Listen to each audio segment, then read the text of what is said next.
हमारे सामने मेरे प्यारे बच्चों जितनी भी चीजें आप लोगों ने पढ़ी हैं उसी के बाद आगे की पोर्शन को थोड़ा सा शुरू करता हूँ। अटेंडेंस सबकी हो गई है, चलिए। क्या क्या चीजें हम लोगों ने पढ़ा था मेरा प्यारा बच्चा, उसी में कई सारे इफेक्ट पढ़े थे। आज हम लोग कुछ एक्स्ट्रा इफेक्ट पढ़ेंगे, बड़ा इंटरेस्टिंग है, उनके बारे में समझिएगा। सबसे पहले मेरे सामने एक इफेक्ट आता है जिसको हम लोग बोलते हैं इलेक्ट्रोमैरिक इफेक्ट। थोड़ा ध्यान से समझिएगा, ये क्या होता है, इलेक्ट्रोमैरिक इफेक्ट होता है। डिफिनेशन भी आ सकता है, इसलिए आपको डिफिनेशन प्रॉपर पता होना चाहिए। इलेक्ट्रोमैग्नेटिक इफेक्ट क्या कहता है, electromagnetic effect can be define as the delocalization, ये ट्रांसफर बोल सकते हो, डीलोकलाइजेशन बोलिए, ट्रांसफर बोलिए, transfer of pi electrons. Sir ये पाई इलेक्ट्रॉन्स क्या बला होती है, ये आप क्या पढ़ा रहे हो। पाई इलेक्ट्रॉन का मतलब अगर कहीं पे डबल बॉन्ड है या ट्रिपल बॉन्ड है तो उसमें से एक सिग्मा बॉन्ड होता है और एक पाई होता है। तो जो पाई बॉन्ड वाले इलेक्ट्रॉन होते हैं उनको बोलते हैं पाई इलेक्ट्रॉन। तो transfer of pi electrons towards towards any one of the atom, any one of the atom, any towards any atom, any one of the atom. लेकिन ये ऐसे होता नहीं है। ये कब होता है, इन प्रेजेंस ऑफ रिएजेंट। जब मेरा प्यारा बच्चा कोई रिएजेंट प्रेजेंट होगा, इन प्रेजेंस ऑफ रिएजेंट, जब वो कोई रिएजेंट प्रेजेंट होगा तभी इसकी शिफ्टिंग होती है पाई इलेक्ट्रॉन की। अदरवाइज नहीं, रिएजेंट हटा कोई ऐसा इफेक्ट नहीं। इसी वजह से ही इसको हम एक नाम देते हैं, that is known as temporary effect. आपसे कोई पूछ ले कि बताओ टेम्परेरी इफेक्ट कौन होता है, तो आपको इलेक्ट्रोमैग्नेटिक इफेक्ट। अब आप लोगों को अच्छा समझ में नहीं आ रहा होगा, तो चलिए इसको और अच्छे से एक्सप्लेन करते हैं एग्जांपल से। जैसे तुम कई बार ऐसा देखोगे, देखो सी डबल बॉन्ड ओ, इस तरीके का जो सी डबल बॉन्ड ओ हुआ करेगा, मैं अभी बता दे रहा हूं, आपको इन फ्यूचर याद होना चाहिए। इसको बोलते हैं कार्बोनिल, इसको बोलते हैं कार्बोनिल कार्बन, इसको बोलते हैं कार्बोनिल कार्बन, ठीक है। तो आप देखोगे कि माना कोई न्यूक्लियोफाइल आया लाइक दिस, कोई न्यूक्लियोफाइल आया, तुम ऑब्जर्व करोगे कि जैसे यार कोई न्यूक्लियोफाइल आया तो न्यूक्लियोफाइल के आने पे ये जैसे यहां पर अटैक करने की कोशिश करता है, ये इलेक्ट्रॉन ऊपर भाग जाते हैं। ऐसा तुम देखो, ऐसा क्यों, देखो ये जो न्यूक्लियोफाइल है ये इधर जा नहीं सकता है ऑक्सीजन के पास। आपको सर ये ऑक्सीजन के पास क्यों नहीं गया, जबरदस्ती आप इधर ही भेज दिए, क्योंकि ऑक्सीजन के पास छोटा साइज होने की वजह से पहले ही सॉरी, छोटा साइज होने की वजह से इलेक्ट्रॉन डेंसिटी पहले ही ज्यादा थी। सर ये इसमें छोटे साइज का क्या मतलब है, एक्चुअली जब कोई छोटी जगह पे इलेक्ट्रॉन पड़े हों तो उसको डेंसिटी ज्यादा कहते हैं। और बड़े साइज में अगर माना 4 इलेक्ट्रॉन दे दे तो इतनी दूर दूर है कोई पता नहीं चल रहा है। वही छोटे पे अगर मैं 4 इलेक्ट्रॉन दूं तो इलेक्ट्रॉन पास पास में होंगे, बड़े में थोड़ा दूर दूर रहते हैं।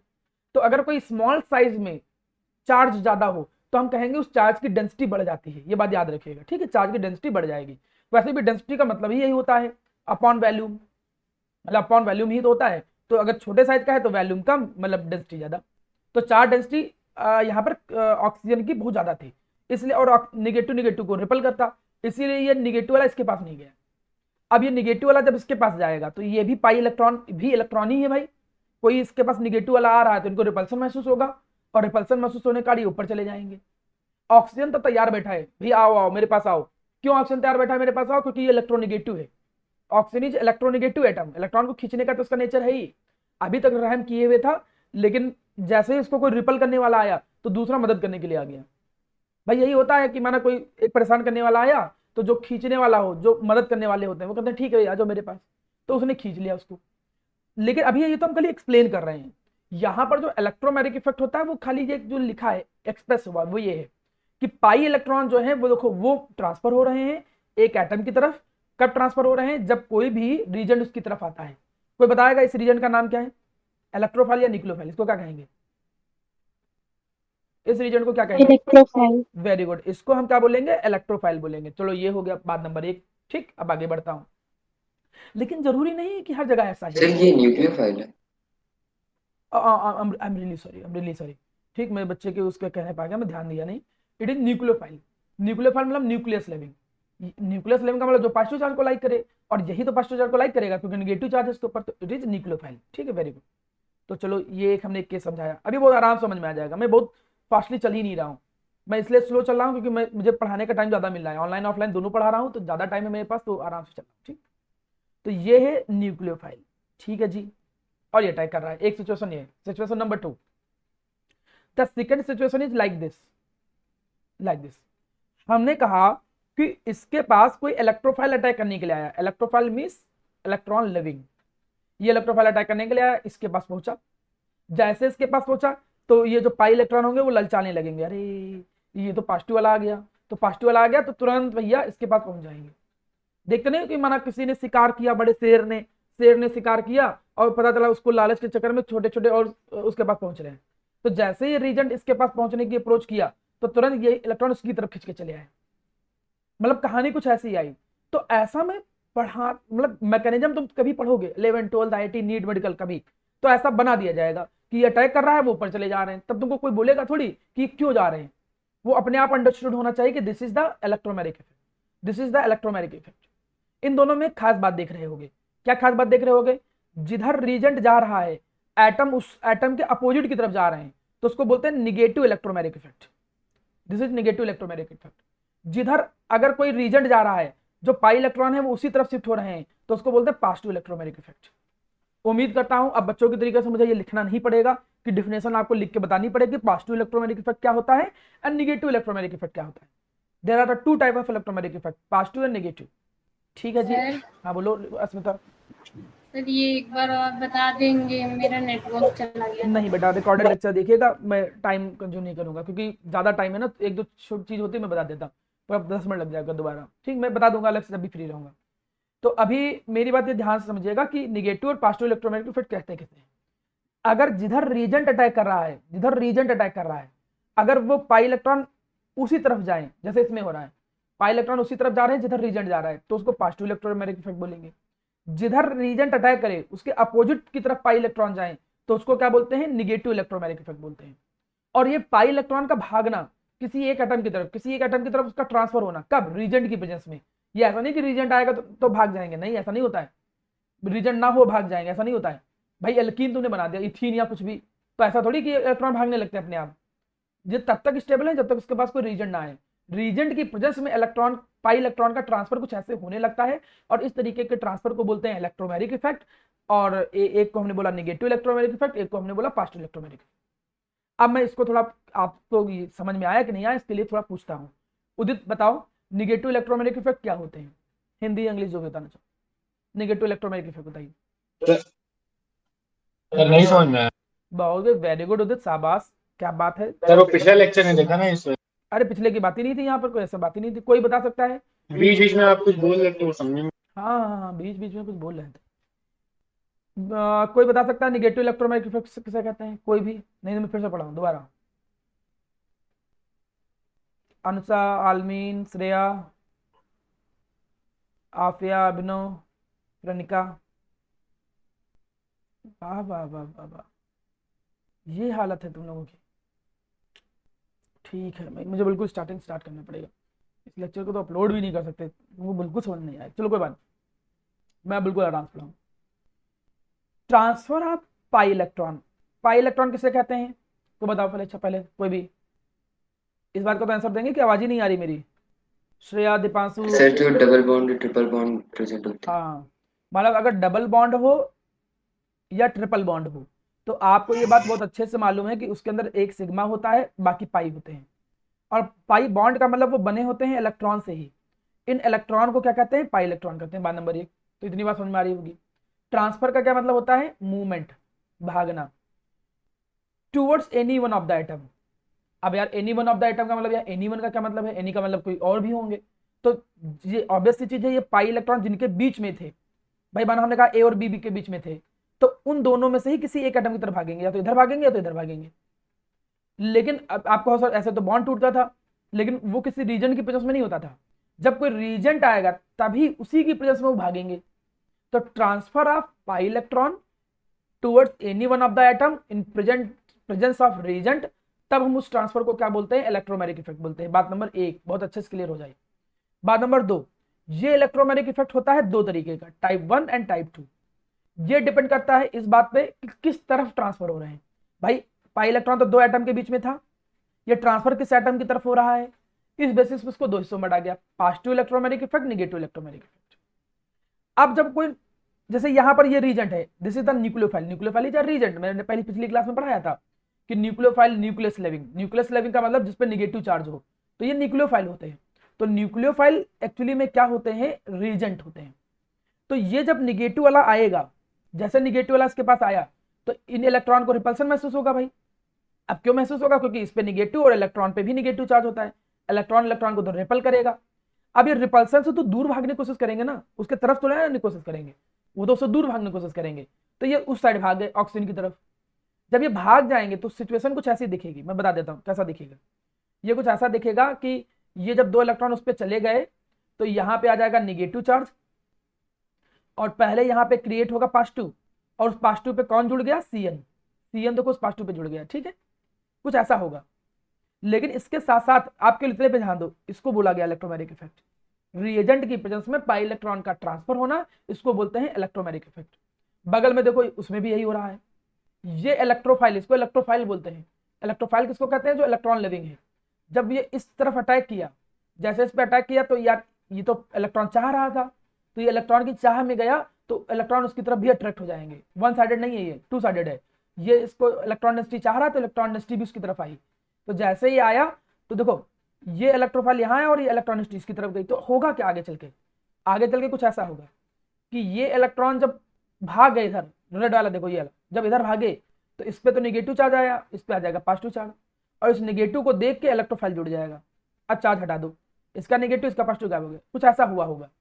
लेकिन ये तो हो जाने के बाद की कहानी है। एक्चुअली में ये जो ट्रांसफर है पाई इलेक्ट्रॉन का, इन ट्रांसफर को हम क्या नाम बोलते हैं? इलेक्ट्रोमैग्नेटिक इफेक्ट बोलते हैं।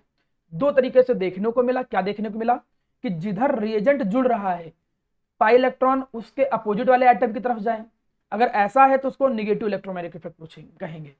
मैं पूछूंगा बताओ निगेटिव इलेक्ट्रोमैग्नेटिक इफेक्ट क्या होता है, तो आप कहोगे sir that type of electromagnetic effect in which pi electron are transferred to that side of the atom opposite to that side of the atom at which the reagent is attack. जिधर reagent attack कर रहा है उसके opposite atom की तरफ pi electron भाग रहे हो, उसको बोलेंगे निगेटिव। और जिस तरफ पाई इलेक्ट्रॉन का ट्रांसफर हो रहा है, दैट जिधर रिजेंट जुड़ रहा है उसी तरफ पाई इलेक्ट्रॉन अगर भागे तो उसको पॉजिटिव बोलते हैं।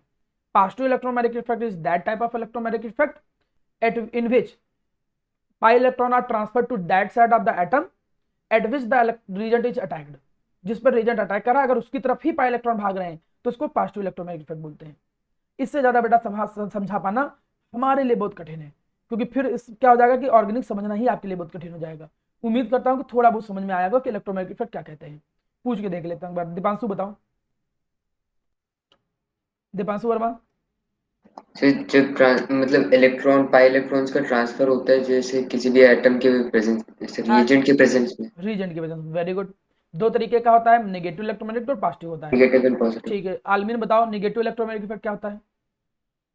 सर जब सर जिस इलेक्ट्रोमैग्नेटिक इफेक्ट में पाई इलेक्ट्रॉन ट्रांसफर होता है कैटायन रीजन में, उसको negative electromagnetic pi electron transfer होते किधर? कैटायन की तरफ। यहाँ कैटायन कौन सा है? कहाँ कैटायन है? कोई cation is the charge, positive और नेगेटिव चार्ज। तो यहाँ कैटायन कहाँ है? उसको कैटायन ही बोलो, मतलब कैटायन। ठीक, कैटायन का वर्ड सही है आपका, लेकिन आप यहाँ पर वर्ड बोलो दैट इज इलेक्ट्रोफाइल। आपको ऐसा वर्ड लिखना पड़ेगा। कैटायन आप बोल रहे हो वो ऐसा नहीं, गलत है। कैटायन का मतलब पॉजिटिव चार्ज है। तो शब्दों को ऐसे बोल सकते हैं, तो जिधर रीजेंट अटैक कर रहा है, जिधर अटैक कर रहा है कौन? इलेक्ट्रोफाइल। अगर पाई वाले इलेक्ट्रॉन उसी साइड ट्रांसफर हो रहे हैं तो ऐसे ट्रांसफर को बोलते हैं पॉजिटिव इलेक्ट्रोमैग्नेटिक इफेक्ट। तो समझ में आ जाना चाहिए, इतना कोई कठिन भी हमने नहीं समझाया है ना, इतनी कोई बहुत बड़ी बात हमने समझा दी कॉम्प्लिकेटेड जो आपको समझने में इतनी प्रॉब्लम क्रिएट करे। चलिए मैं पूछता हूँ, अस्मिता बताओ नेगेटिव इलेक्ट्रोमैग्नेटिक इफेक्ट क्या होता है? नेगेटिव इलेक्ट्रोमैग्नेटिक इफेक्ट तब क्रिएट होता है जब पाई इलेक्ट्रॉन्स रीजन के अपोजिट साइड में मूव कर जाते हैं। हाँ, रीजन के अपोजिट नहीं, रीजन जिस एटम की तरफ ट्रांसफर हो रहा है उसके अपोजिट एटम की तरफ। हाँ, क्योंकि देखिए वर्ड अगर आप प्रॉपर सेलेक्ट नहीं करोगे तो अच्छे बच्चे थोड़ी गलाओगे, तो फिर कुछ भी लिख दे रहे हो तुम। ठीक है, तो उम्मीद करता हूँ थोड़ा बहुत समझ में आया होगा। श्रेया, क्या होता है इलेक्ट्रोमैग्नेटिक इफेक्ट? श्रेया अग्रवाल। नहीं समझ में आया बोलो, कोई प्रॉब्लम नहीं, मैं फिर आपको अलग से ऑफलाइन में सिखाऊंगा। अग्रवाल जी, क्या होता है इलेक्ट्रोमैग्नेटिक इफेक्ट? वॉइस आ रही है तो अग्रवाल आप बोल रही, आवाज नहीं आ रही है, ऐसे नेटवर्क कैसे काम चलेगा? प्रियंका, क्या होता है इलेक्ट्रोमैग्नेटिक इफेक्ट बेटा? प्रियंका, शुभ्रा, कोई बता सकता है? मेरी वॉइस नहीं आ रही कि आप लोगों को आ नहीं रहा ये टॉपिक?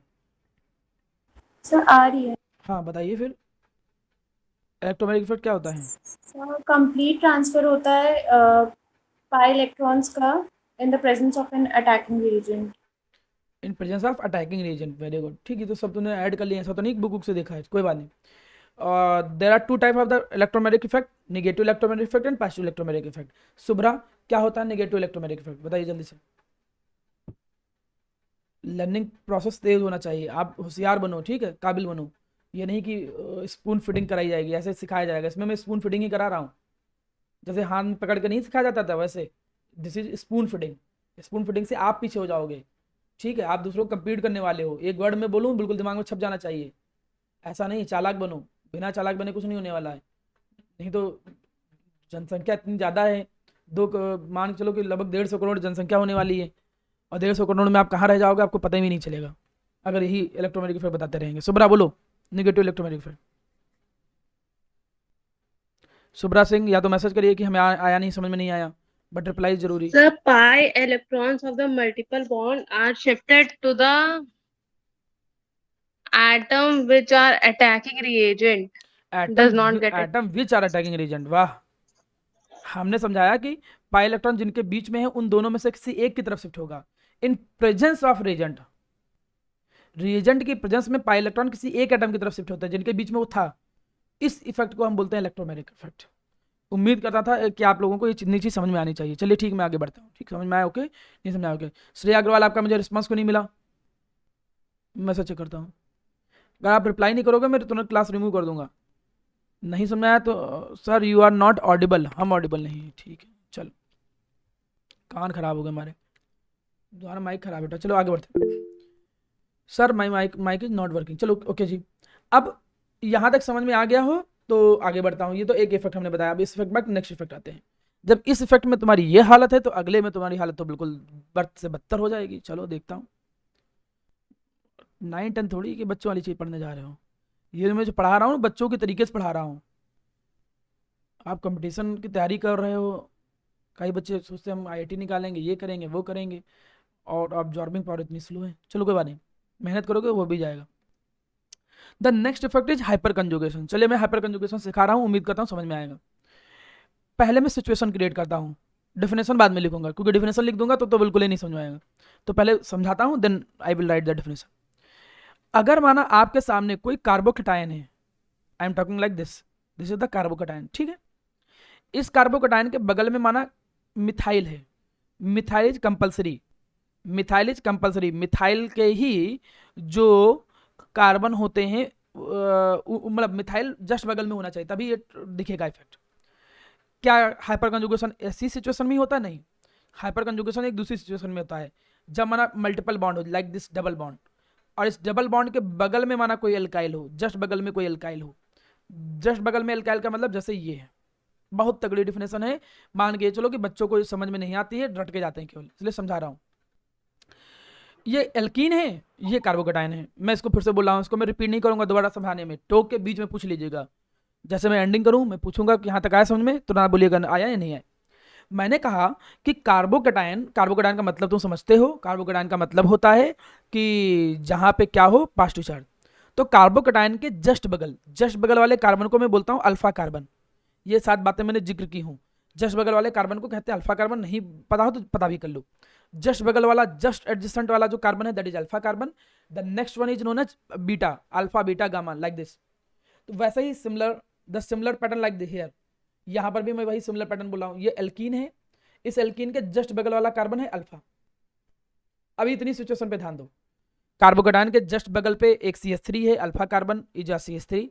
एल्कीन के जस्ट बगल में क्या है? अल्फा कार्बन है, ठीक है। अल्फा कार्बन पे जो हाइड्रोजन होते हैं, उन हाइड्रोजन का भी हम एक नाम दे सकते हैं। उन हाइड्रोजन को मैं स्पेशली बोलूंगा, क्या बोलूंगा? Alpha hydrogen. उनको मैं बोलूंगा अल्फा हाइड्रोजन। अदरवाइज मैं हाइड्रोजन को डिस्टिंग्विश कैसे करूंगा? हाइड्रोजन तो यहाँ भी है, हाइड्रोजन यहाँ भी है, फिर तुम कंफ्यूज हो जाओगे कौन सा हाइड्रोजन। तो जस्ट बगल वाले कार्बन का हाइड्रोजन मतलब अल्फा कार्बन, अल्फा कार्बन का हाइड्रोजन मतलब अल्फा हाइड्रोजन। तो these hydrogen are alpha hydrogen. These are known as alpha hydrogen. These are known as alpha hydrogen. ये अल्फा हाइड्रोजन है। जस्ट बगल वाले को ये अल्फा बोलेंगे, ये अल्फा हाइड्रोजन है, ये अल्फा हाइड्रोजन है, ये अल्फा हाइड्रोजन है। चलिए ओके। द नेक्स्ट वन, अगर मैं यहाँ पर देखूँ तो यहाँ पर मान के चलो कि भाई 2 हाइड्रोजन है या कुछ और जुड़ा है, व्हाटएवर। यहाँ पर 1 हाइड्रोजन है। चलिए अब मैं एक बड़ी इंटरेस्टिंग बात बताऊं, बड़ी इंटरेस्टिंग बात ऑब्जेक्टिव पॉइंट ऑफ व्यू से भी बहुत जरूरी है। क्या कि अगर मैं कार्बोकटायन की कभी भी बात करूं, कभी भी तुम्हारे पास कोई कार्बोकटायन हो, the hybridization of carbocation is sp2, ये याद होना चाहिए तुम्हें। द सिमिलर वन, अगर मैं एल्कीन की बात करूं, if I am talking about the alkene, alkene का जो कार्बन होता है that is also sp2 hybridise. क्या मैंने हाइब्रिडाइजेशन निकालना सिखाया है? उम्मीद करता हूं सिखाया। कोई बोलेगा मुझे? अगर कार्बन के सराउंडिंग में सारे के सारे सिग्मा हैं, Yes, sir. हाँ यस सारे के सारे sir. सिग्मा है तो sp3 बोलते हैं। उसके सराउंडिंग में माना एक पाई है और बाकी के सिग्मा है तो उसका हाइब्रिडाइजेशन sp2 होता है। अगर there are 2 pi in the surrounding of carbon, sigma sigma 2 pi, तो that is sp hybridize. Okay, तो यहाँ तक की कहानी क्लियर है। अब अभी तो मैं इफेक्ट पे आ ही नहीं रहा हूँ, और इससे अच्छे से और इससे आराम से समझा पाना पॉसिबल नहीं बेटा किसी के लिए, ठीक है। अब आगे बढ़ता हूँ। पहले इतनी सिचुएशन हो गई। अब देखा क्या गया, देखा यह गया कि कार्बोकटायन और जो एल्कीन है they both are sp2 hybridize. sp2 hybridize का मतलब एक s और 2 p, ये हाइब्रिडाइजेशन में मिक्स हुए होंगे। जिनको केमिकल बॉन्डिंग नहीं पता है वो लोग मान के चलो ऐसा कुछ होता है। लेकिन p के अंदर तो 3 ऑर्बिटल होते हैं। If I am talking like this, p के अंदर तो 3 ऑर्बिटल होते हैं, एक px, एक py, एक pz, व्हाटएवर, जिसमें से 2 जो है वो हाइब्रिडाइजेशन में हिस्सा ले लिए। लेकिन एक तो देखो क्या है, एक तो क्या है वैकेंट, एक प्रेजेंट है वैकेंट p ऑर्बिटल दोनों के पास। बड़ा इंटरेस्टिंग बात, मतलब एक वैकेंट p ऑर्बिटल इसके पास भी है, एक वैकेंट p ऑर्बिटल इसके पास भी है। मैं इसीलिए इसको ऐसे बना भी रहा हूँ पूरा पूरा, क्योंकि जो पूरे पूरे ऑर्बिटल होते हैं वो ऐसे ही होते हैं। The first one is vacant p orbital, इसके पास भी वैकेंट p ऑर्बिटल है एक, बोथ है द वैकेंट p ऑर्बिटल। अभी मैं बिल्कुल बैकग्राउंड बना रहा हूँ समझाने के लिए, इफेक्ट समझा ही नहीं रहा हूँ। अभी मैं बता रहा हूँ ऐसा ऐसा है, ऐसा ऐसा है, कुछ ऐसा ऐसा है, बस ऐसा है। अब ये these both are the vacant p orbital, these both are the vacant p orbitals, these are the vacant p orbitals, these both are the vacant p orbitals. Okay जी। खाली चीज किसी को पसंद ही नहीं रहती है। घर पे भी कोई कमरा खाली है तो हम चाहते हैं कि रेंट उठ जाए, हम चाहते हैं कि ये जगह खाली है इसको किसी चीज से भर दें। तो जनरली यही टेंडेंसी होती है। अगर वो वैकेंट ऑर्बिटल खाली है तो वो अपने को भरना चाहता है, मतलब एक तरीके से खाली जगह पे पॉजिटिव चार्ज है तो नहीं, बट वो इलेक्ट्रॉन को खींचना का नेचर थोड़ा थोड़ा बढ़ जाता है। ये तो खींचने का नेचर इसलिए बढ़ जाता है, कोई खाली जगह है चाहेगा कि यार आ जाए खाली जगह पे, इलेक्ट्रॉन एक दूसरे के पास होंगे, रिपल कर रहे होंगे, तो चाहेगा कि कहीं ऐसी जगह चला जाए जहां पर थोड़ा रिपल्सन कम लगे। ओके, तो देखा क्या गया कि ये जो कार्बन हाइड्रोजन बॉन्ड है, फिर समझो मेरी बात, मैंने वर्ड क्या बोला, कार्बन हाइड्रोजन बॉन्ड बोला मैंने, कार्बन हाइड्रोजन बॉन्ड बोला। मैं बिना डेफिनेशन लिखे पूछूंगा, देखिए कौन बता पाएगा डेफिनेशन, इसलिए हर वर्ड को ध्यान सुनिए। ये जो कार्बन हाइड्रोजन बॉन्ड के इलेक्ट्रॉन होंगे, चूंकि सिग्मा बॉन्ड है तो इन इलेक्ट्रॉन को क्या बोलेंगे, सिग्मा इलेक्ट्रॉन बोलेंगे, सिग्मा इलेक्ट्रॉन बोलेंगे। देखा गया कि जो अल्फा पोजीशन पे कार्बन हाइड्रोजन बॉन्ड का जो सिग्मा इलेक्ट्रॉन है, these are the electrons, obviously these are electrons, these electron are transfer into vacant p orbital. ये फिनोमिनन देखने को मिलता है यार, ऐसा फिनोमिनन होता है कई जगह पे। Phenomenons are just hypothetical concept, they are just to justify the experimental phenomenons.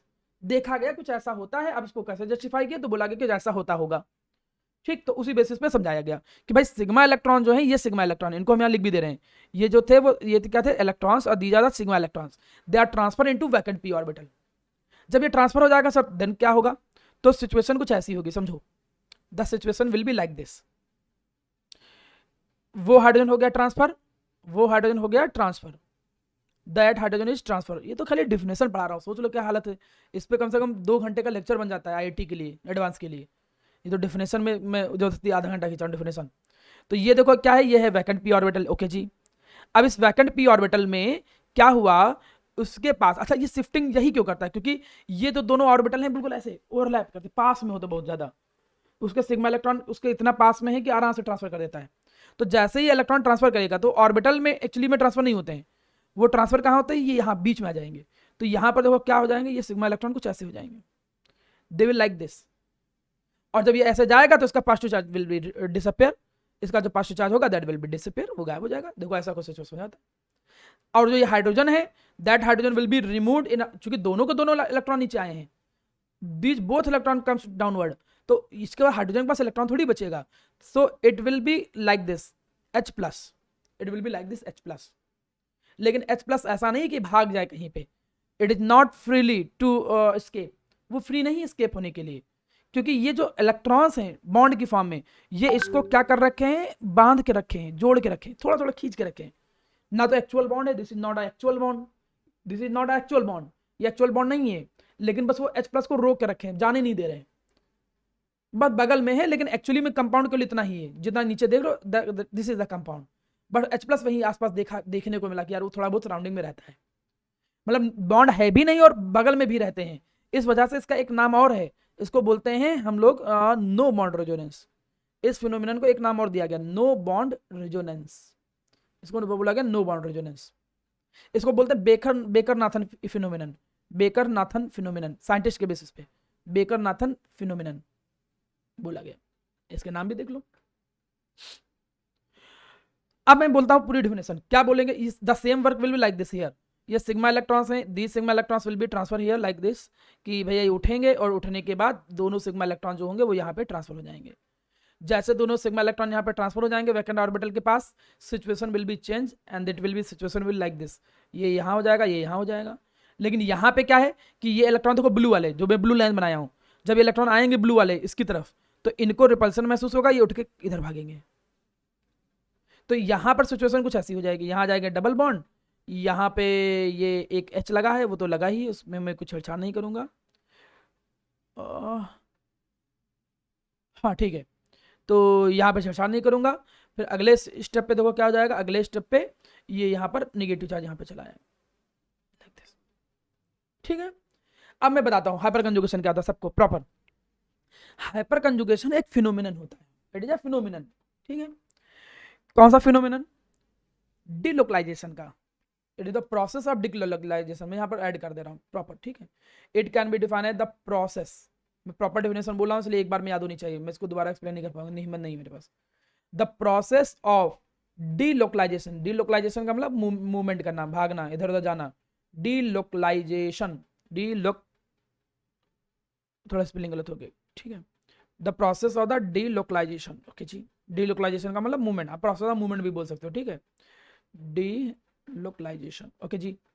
किसका, इस बार वहां पाई इलेक्ट्रॉन थे, यहां पर क्या बोलोगे, sigma electrons, sigma electrons, sigma electrons का डिलोकलाइजेशन होता है, ठीक है। कहां से, मैं अभी यहां पर बोल दे रहा हूं, कहां से, from of carbon hydrogen bond, किसका, of carbon hydrogen bond at alpha position, जो कि है कहां पर, अल्फा पोजीशन पे है, और ये ट्रांसफर हो कहां रहे हैं, इनटू कहां हो रहा है ट्रांसफर, किसके अंदर, into vacant P orbital, vacant P orbital के अंदर ट्रांसफर हो रहे हैं।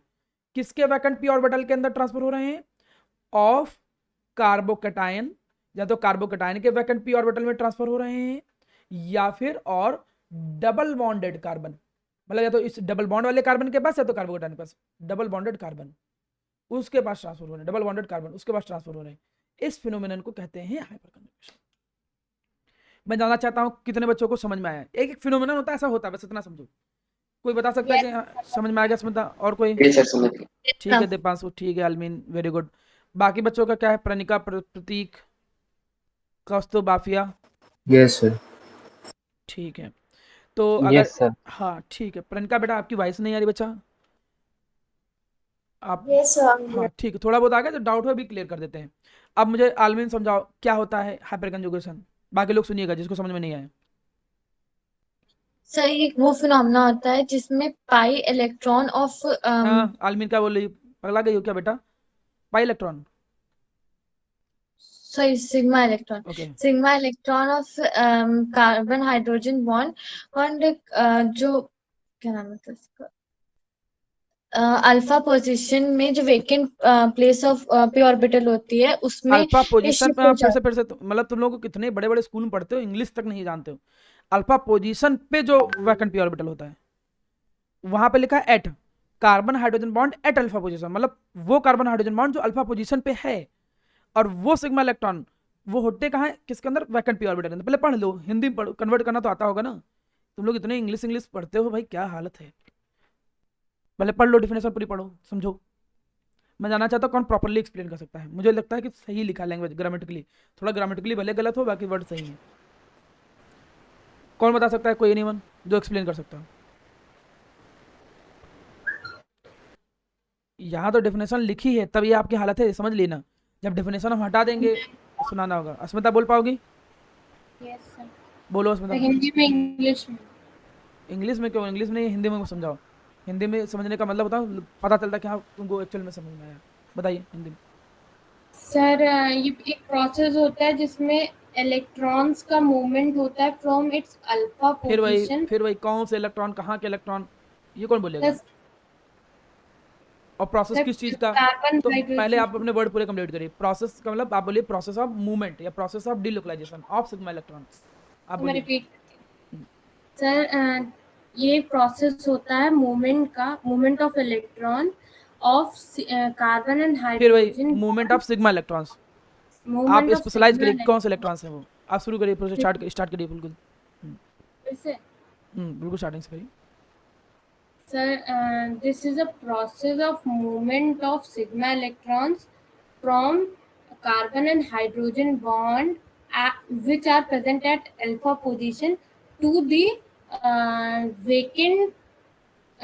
vacant p orbitals at carbocation or carbon or double bonded carbon. ठीक है, थोड़ा बहुत सही है, मतलब सही है, लगभग 99% तो सही है। नेक्स्ट अनुषा बोल के बताइए क्या होता है हाइपर कंजुगेशन। बेटा तुम समझ लो, तुम लोगों का हालत क्या है, आईक्यू लेवल क्या चल रहा है ये समझ लीजिए। This is spoon feeding. चम्मच निकाला हूँ, उसी से डिफिनेशन भी पूरा लिख के आराम से बस कैसे खिला रहा हूँ।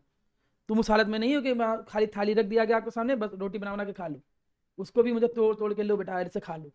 मैं चलूंगा ऐसे ही, ऐसा नहीं मैं हारने मानने वाला नहीं। अगर नहीं समझ में आएगा तो मैं स्पून फीडिंग ही करूंगा, but it is a batch responsibility कि आप कितने चालाक बन रहे हो, उसी चालाकी के बेसिस पे। हाँ सर ट्राई करो, very good. It is the process of delocalization of pi electron फिर of वही carbon. ट्राई करो, हम लटक जाएंगे पंखे पे। यहाँ पाई इलेक्ट्रॉन दिख रहे हैं, कोई डिफरेंस दिख रहा है? पाई इलेक्ट्रॉन भाग रहा है कि सिग्मा इलेक्ट्रॉन? Sigma. हाँ Sigma. हाँ। So it is the process of declaration of sigma electron of carbon hydrogen bond at alpha position into the vacant p orbital of carbon cation or the double bonded carbon. वो तो लिखा ही है सब, वो तो सामने लिखा है, मुझे हिंदी में समझाइए प्रॉपर। तो डेफिनेशन पढ़ के हम भी बता देंगे, आप मुझे समझाइए हिंदी में क्या मतलब है कि सर इस प्रोसेस में। हाँ सर जो सिग्मा इलेक्ट्रॉन का ट्रांसफर होता है कार्बन हाइड्रोजन बॉन्ड की जो अल्फा पोजीशन पर होता है, जो सिग्मा इलेक्ट्रॉन उसका जो ट्रांसफर होता है वैकेंट पी ऑर्बिटल कार्बन पे। हाँ, मतलब वो वैकेंट पी ऑर्बिटल में ट्रांसफर होता है। वो वैकेंट पी ऑर्बिटल होते किसके हैं? या तो कार्बोकेटायन के होते हैं या तो वो डबल बॉन्डेड कार्बन के होते हैं। पी ऑर्बिटल किसका होता है वैकेंट? कार्बोकेटायन का या डबल बॉन्डेड कार्बन का। सिग्मा इलेक्ट्रॉन किसके होते हैं? कार्बन हाइड्रोजन बॉन्ड के। वो सिग्मा इलेक्ट्रॉन थे कहाँ? अल्फा पोजीशन पे थे। ट्रांसफर कहाँ हो रहे हैं? वैकेंट पी ऑर्बिटल में। किसके? कार्बोकेटायन या डबल बॉन्डेड कार्बन के। उम्मीद करता हूँ कि अब ये आपको चीज फाइनल समझ में आ गई होगी एटलीस्ट। अब मुझे कोई भी, हाँ बोलो अनुषा, कोई डाउट हो किसी को? सर इसमें removal of positive charge from alkyl group और हाइड्रोजन वाला पॉइंट नहीं बताना होगा? Removal of positive charge from the alkyl group. Yes sir. And आगे नहीं, वो तो मैंने एक्सप्लेन किया कि होता क्या है, कि कहाँ गया वो पॉजिटिव चार्ज, वो सब मतलब तो फिनोमिना। सर ये पॉइंट मेंशन कर सकते हैं ना, लेकिन नहीं, डेफिनेशन में देखिए, ये जाना जो है, जो जाना है इलेक्ट्रॉन का, उसको कहते हैं हाइपर कंजुगेशन। H प्लस वहां रह गया, वो बच गया, उसके बाद क्या बना, ये बाद की बात है। मेरी बात समझ रही हो Anusha? Yes sir. That is the result of the phenomenon. वो तो बाद में रिजल्ट में बनेगा कि H प्लस वहां निकल गया, निकलने के बाद वहां डबल बॉन्ड बन गया। That is the result of this. या उसके कारण हुआ क्या? हमने कहा थप्पड़ हमने मारा, थप्पड़ मारनी, जो मैंने बोला थप्पड़ मारना, दैट इज प्रोसेस। थप्पड़ मारने के बाद आपका मुंह टूट गया, थप्पड़ मारने के लिए हमने हाथ निकाला, दैट इज अनदर वन। वो तो दूसरी चीज एक्सप्लेनेशन है कि हमने थप्पड़ मारने के लिए हाथ बढ़ाया, तो आप वो प्रोसेस ही नहीं, प्रोसेस इज मारना, थप्पड़ मारना। तो डिफिनेशन लाइक इज दिस। तो डिफिनेशन कुछ इस तरीके से है। मैं अभी बिल्कुल ऑर्गेनिक के बेसिक लेवल पे हो, दैट्स वाई मैं स्पून फीडिंग करा रहा हूँ आपको। मैं बिल्कुल रियलिटी, बिल्कुल पिक्चर क्लियर कर दे रहा हूँ। कहीं कोई ऐसी बात नहीं बोलता है। मैं बड़े बड़े बच्चों को देखता हूँ, कहीं यहाँ जा रहे हैं, कहीं वहाँ जा रहे हैं, कहाँ जा रहे हैं, और एक्चुअली में क्या रियलिटी है ये तुम देखो। एक डिफिनेशन के लिए ऐसा हो रहा है, लेकिन मैं आपको बढ़िया तैयार करके रखूंगा, ऐसा नहीं है।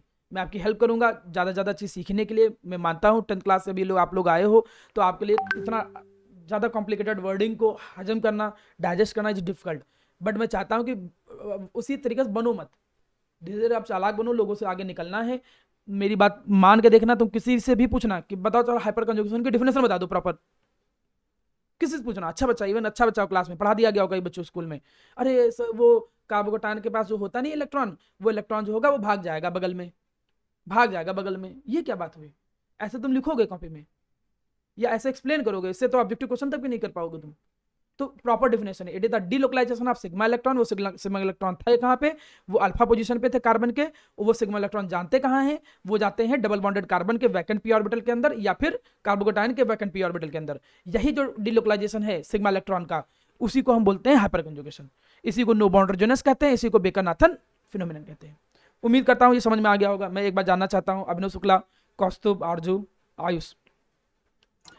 Yes sir. बेटा सभी लोग रिप्लाई किया करो बच्चा, एटलीस्ट हाँ या ना में रिप्लाई मुझे चाहिए, अदरवाइज मैं डिसअपॉइंट हो जाऊंगा मेहनत करने के बाद भी। ये कहो सर हाँ थोड़ा थोड़ा समझ में आ गया, तभी मुझे लगा कि हाँ बताऊंगा नहीं थोड़ा थोड़ा के बाद। आरजू, आयुष, अभिनव, बाकी लोगों ने नाम लिया था, कहाँ गए? यस सर, थोड़ा थोड़ा आ ठीक है, गया। Ayush Maurya, yes sir. Maurya ji, Ayush Maurya, sir ठीक है। चलिए बाकी लेक्चर को दोबारा देखिएगा, मैं अपलोड कर दूंगा, समझ में आ जाएगा, ठीक है। ओके आगे बढ़ता हूँ। ये सब फिनोमिनन है। अब इन फिनोमिनन से क्या सर करें, हम क्या करें फिनोमिनन को लेके, क्या करें हम फिनोमिनन को लेके? फिनोमिनन से कई चीज़ों को एक्सप्लेन करेंगे। We will explain so many things of the organic reaction mechanism. Mechanism का मतलब ही होता है इम्बैलेंस। मैं तुमको बताऊं what is the mean of effect. Ayush Maurya mike बंद करिए। What is mean by imbalance, मतलब सॉरी ये इफेक्ट, ये सब क्या है सर? अगर मैं आपको बताऊं ना ऑर्गेनिक रिएक्शन के मैकेनिज्म की बात करो, कभी तुम फॉरेन बुक पढ़ो ऑर्गेनिक की, तो उसमें लिखा होता है it is the imbalance in the electron density. Electron density का इम्बैलेंस है, कहीं इलेक्ट्रॉन इधर भाग रहे हैं, कहीं इलेक्ट्रॉन इधर भाग रहे हैं, इलेक्ट्रॉन का टूट जाना, मतलब इलेक्ट्रॉन नहीं टूटना नहीं, sorry distribution of electron. Reaction के मैकेनिज्म में कुछ है ही नहीं, यही सब है बस। There is nothing, there is imbalance, disturbance of electron, ये सब इफेक्ट होते हैं। ये इफेक्ट बहुत चीज़ों को एक्सप्लेन करते हैं। भाई 11th में तो मैं केवल आपको बात करूँ कितने इफेक्ट पढ़ा रहा हूँ, 4, केवल 4। कभी IIT एडवांस में कभी मैं पढ़ाया है, कभी फाउंडेशन पढ़ाऊंगा तो उसमें 16 इफेक्ट होते हैं, 15-16। जैसे हाइपर कंजुगेशन पढ़ाया, इसी हाइपर कंजुगेशन का मैं पढ़ाऊंगा इनवर्स हाइपर कंजुगेशन। अभी आपके सिलेबस में नहीं, इनवर्स हाइपर कंजुगेशन का भी जल्दी क्वेश्चन आया था 2003 या 4 में एडवांस में IIT में पहली बार, उससे पहले कभी आता ही नहीं था उसका। तो इनवर्स हाइपर कंजुगेशन हो गया, फील्ड इफेक्ट हो गया, टेम्परेचर वेरिएबल हो गया, कहीं नहीं पढ़ाया जाता है। आप इवन IIT नीट की कोचिंग करोगे तभी नहीं पढ़ाते, बहुत सारे टीचर नहीं पढ़ाते हैं, करते हैं खाली IIT नीट कोचिंग। चलिए नेक्स्ट देखिए। अब यहाँ तक की कहानी हो जाने के बाद नेक्स्ट वन अगले इफेक्ट पे आता हूँ। वो ये है कि अगर मैं कहूँ कि हाइपर कंजुगेशन की एप्लीकेशन क्या है, चलिए एप्लीकेशन बता देता हूँ। NCERT एक्सरसाइज क्वेश्चन नंबर अभी मुझे याद नहीं आ रहा, बहुत दिनों से NCERT खोली नहीं, जब से ऑनलाइन आए हो आप लोग, ठीक है, तो इसलिए क्वेश्चन नंबर नहीं याद आ रहा है, बट मुझे इतना याद है कि NCERT एक्सरसाइज में जब तुम खोलोगे सेकंड पेज पे आओगे, सेकंड पेज में मिड के आसपास एक क्वेश्चन है। क्वेश्चन क्या है? Why alkyl group are work as electron donating nature, या फिर ऐसे कुछ क्वेश्चन है कि वो इलेक्ट्रॉन डोनेटिंग नेचर का काम करते क्यों हैं। हम बोले थे शुरू में कि यार जो एल्काइल ग्रुप था that come in the EDG group, they come into the electron donating group, they come into the electron releasing group. क्यों भाई, क्यों एल्काइल ग्रुप इलेक्ट्रॉन डोनेट करने का काम करते हैं? तो इलेक्ट्रॉन डोनेट करने का काम जस्ट दे करते हैं, मैक्सिमम चांसेस बात के हैं ड्यू टू हाइपर कंजुगेशन। तो आप अपने उस बुक में जो क्वेश्चन है उसमें ये लाइन लिख सकते हो, due to hyperconjugation. Hyperconjugation के कारण ज्यादातर इलेक्ट्रॉन ट्रांसफर करने का काम करते हैं अधिकतर केस में। और बहुत डीपली समझने जो ना, देखो ये है तो CH3, ये दिस इज द CH3, ये इलेक्ट्रॉन ही तो ट्रांसफर कर रहा है एक तरीके से बगल वाले को। तो इलेक्ट्रॉन क्यों ट्रांसफर करता है? Due to hyperconjugation. तो बुक का जो क्वेश्चन है उसको, उसमें ये बात दिमाग में बैठा लेना कि अल्काइल ग्रुप जो होते हैं they work as a electron donating nature, या they have the electron donating nature. क्यों इलेक्ट्रॉन डोनेटिंग नेचर रखते हैं? Due to hyperconjugation. मैं हाइपर कंजुगेशन के साथ वाले जुड़े क्वेश्चन बता रहा हूँ, और क्वेश्चन कैसे बन सकता है हाइपर कंजुगेशन के। ये क्वेश्चन बन गया, चलिए आगे बढ़ता हूँ, ठीक। IIT नीट में बहुत तरीके क्वेश्चन बनता है इसका, कौन हाइपर कंजुगेशन शो करेगा, कौन नहीं शो करेगा, ये वो पता नहीं क्या बात है, ठीक। आपके बोर्ड के लेवल की बात बता रहा हूँ। अब ये हो गया कि अल्काइल ग्रुप का मतलब ही नहीं पता होगा कि लोगों को, यार बता चुका हूँ मैं। अल्काइल ग्रुप का मतलब कोई एग्जांपल दो अल्काइल ग्रुप के, 2-3 जल्दी से कोई भी। अल्काइल ग्रुप मीथेन, हाँ मिथाइल हो गया, मिथाइल प्रोपाइल, ठीक है चलिए, मिथाइल इथाइल प्रोपाइल, ठीक। बिल्कुल फास्ट रिस्पांस आना चाहिए, ये नहीं अरे ये क्या पूछ लिया, फिर थोड़ा याद आया कि हाँ अच्छा ये ऐसे पढ़ाई, ये एक्चुअली चल ही रही तुम लोगों की पढ़ाई, रियलिटी यही है। तुम लोगों को पढ़ाई का क्या 2 साल से क्या लेके चल रहे हो? अरे हम गए बैठे और हम बस शक्तिमान बन गए, और हमको टीचर शक्तिमान नहीं बना पाया तो उसको आता नहीं कुछ, और तुम आसान आसान चीजें पढ़ लिए, समझ में आ गया, अरे ये टीचर तो बहुत बढ़िया है, इसका पढ़ाया सबको समझ में आ जा रहा है। अब मैं 2+2 पढ़ाऊंगा 4, तो 4 तो सबको समझ में आ जाएगा। मैं 2 डेफिनेशन लिखा दूंगा, फिर आगे बढ़ जाऊंगा, बोलूंगा ही नहीं कुछ, तो समझ में आ ही जाएगा। आप उसको एक्सपेरिमेंट नहीं करोगे, पोस्टमार्टम नहीं करोगे, तो क्या समझ में आएगा बेटा? तो आप अभी मैं स्टार्टिंग के लेक्चर है तो ज्ञान दे रहा हूँ आपको इतना, ये बकबक बकबक मैं इसीलिए कर रहा हूँ, अदरवाइज मैं केवल पढ़ाता रहूंगा, ठीक है? ये कुछ दिनों में आपको मैं मोटिवेट कर रहा हूँ, बता रहा हूँ कि यार चीज़ें उतनी आसान नहीं है, reality is different from other. केवल सपना देख लेना कि नहीं यार हम ये करेंगे, हम वो करेंगे, आईटी निकाल लेंगे, हम पेरेंट्स को खुश कर देंगे, वो सपना देखने से कुछ नहीं होता है। क्या आपका पेरेंट्स आपसे इस तरीके से बात करता है कि नहीं अच्छा हम पैसा दे देंगे, चलो अच्छा देखा जाएगा, पैसा दे देंगे? वो लाकर रखता है इंस्टीट्यूट में पैसा, कहाँ से लाया कैसे लाया उसे मतलब नहीं है, वो that is real thing. Real thing का मतलब समझ रहे हो? वो रियल में जब पैसा हमारे पास आएगा देन, अधिकतर इंस्टीट्यूट बिजनेस है भाई, सीधी बोलने में कोई बुराई नहीं है, तब वो आपको मिलता है, वो हम आपको कंटेंट देते हैं, और उसके रिजल्ट में तुम क्या करो, तुम्हारी पढ़ाई कैसे चल रही है, दैट इज वर्चुअल, करेंगे पढ़ाई, होगा देखा जाएगा, कर लेंगे, हम आईटी निकाल लेंगे, हम सपना देखेंगे, आईटी कितने टाइप की होती है, आईटी की इमेज देख लेते हैं, कॉलेज देखते हैं कौन सा है, नीट में हम डॉक्टर बन जाएंगे, अच्छा देखते हैं डॉक्टर की सैलरी कितनी है, सर्जन की सैलरी कितनी है, इसकी सैलरी कितनी, बस यही करते रहो। 4 दिन बुक खरीदो, 3 दिन ये नोटंकी करो, बस यही करो। तो आपको अपनी असलियत पहचाननी पड़ेगी, तब तो आप सेलेक्ट हो सकते हो। नहीं असलियत पहचानोगे तो हर जगह लोग पढ़ा रहे हैं, बेवकूफ तो बना ही रहे हैं, बनते रहिए। चलिए, मैं डांट नहीं रहा हूँ, मैं समझा रहा हूँ, ऐसा नहीं कि आप कम समझे हो इसलिए मैं डांट रहा हूँ, ठीक? अच्छी बात है कि आपने आज कम समझा, इस वजह से मैं ये बात बोल पा रहा हूँ। कम से कम आपको अपना आईक्यू लेवल, आपको अपना हार्ड वर्क, रिवीजन, पढ़ो समझो, ये सब बढ़ाना पड़ेगा, चालाक बनो। मुद्दे की बात, रिजल्ट। अगला क्वेश्चन लास्ट बता रहा हूँ, then you are free. The next इसकी जो एप्लीकेशन है हाइपर कंजुगेशन की, वो कहां पर है? That is stability of alkene. मैं इससे स्टेबिलिटी ऑफ एल्कीन डिसाइड कर सकता हूं। मैं चाहे एल्कीन की स्टेबिलिटी की बात करूं, चाहे कार्बोकेटाइन की स्टेबिलिटी की बात करूं, कार्बोकेटाइन दोनों की स्टेबिलिटी की बात कर रहा हूं, दोनों को इसी से एक्सप्लेन किया जाता है। इससे भी क्वेश्चन है, याद कर लेना, स्टेबिलिटी ऑफ कार्बोकेटाइन और एल्कीन जो है that is directly proportional to number of alpha hydrogen. जितने ज्यादा अल्फा हाइड्रोजन होंगे उतना ज्यादा हाइपर कंजुगेशन होगा, जितना ज्यादा हाइपर कंजुगेशन होगा उतनी ज्यादा स्टेबिलिटी आएगी। बात खत्म। चलो पहले कार्बोकेटाइन बना दे रहा हूं मैं। I am drawing the carbocation like this, this CH3, this CH3, this CH3। ये कार्बोकेटाइन को बताएगा कौन सा है, primary secondary tertiary, anyone? This carbocation is which type, primary secondary tertiary? ठीक, this is tertiary, okay, this is tertiary carbocation, okay. Next one, this is secondary carbocation, inductive में पढ़ाया था जल्दी में। और अगला वन जो है, अगला वन ये क्या है मेरा बेटा? अच्छा, ये है primary carbocation, tertiary carbocation, secondary carbocation and primary carbocation, okay जी। अब टर्सरी, सेकेंडरी और प्राइमरी जो कार्बोकेटाइन है, एक तो मैंने इंडक्टिव इफेक्ट से भी एक्सप्लेन किया था कि कौन ज्यादा स्टेबल था, कोई बता सकता है the order of the stability here? Revise नहीं करोगे तो ये हालत होगी फिर। टर्सरी, सेकेंडरी और okay, primary. Very good. The order of stability सबसे ज्यादा टर्सरी, देन सेकेंडरी, फिर प्राइमरी। आपने इंडक्टिव इफेक्ट से सिखाया था कि 3 लोग डोनेट करेंगे जल्दी चार्ज गायब हो जाएगा, but that is also can be explain by hyper conjugation. आप अपनी बुक में जाओगे देखोगे हाइपर कंजुगेशन से भी एक्सप्लेन किया गया। कैसे? ये 500 चार्ज है, इसके बगल वाला कार्बन अल्फा है, ठीक है? तो how many hydrogen, alpha hydrogen, alpha hydrogen, alpha hydrogen, तो 3 अल्फा इसके पास है, 3 अल्फा हाइड्रोजन इसके पास है, 3 अल्फा हाइड्रोजन इसके पास है। सो how many total number of alpha hydrogen? 9 alpha hydrogen. कोई बता सकता है इसके पास अल्फा हाइड्रोजन कितने हैं टोटल? सेकंड वाले पास हाउ मेनी अल्फा हाइड्रोजन? बता, फिर से बोलो बेटा, गलत होगा कोई बात नहीं। 6 अल्फा हाइड्रोजन, ओके ओके जी, 6। क्योंकि बगल वाला जो ये खुद वाला जो है वो थोड़ी अल्फा होता है, अल्फा तो बगल वाले कार्बन को बोलते हैं, तो बगल वाले कार्बन को 6 अल्फा हाइड्रोजन बोलेंगे। Here how many alpha hydrogen are there? 3 alpha hydrogen are there. तो आप अगर देखोगे यहाँ अल्फा हाइड्रोजन देखो, तो इसमें ज्यादा अल्फा हाइड्रोजन है तो हाइपर कंजुगेशन ज्यादा होगा। इलेक्ट्रॉन जो देने वाली टेंडेंसी है वो हाइपर कंजुगेशन से ही होती है, जितना ज्यादा हाइपर कंजुगेशन उतना ज्यादा स्टेबिलिटी। तो ऐसे कोई कार्बोकेटाइन बना दे तो उसको हाइपर कंजुगेशन से भी सिखा सकते हैं। क्या सिखाएंगे?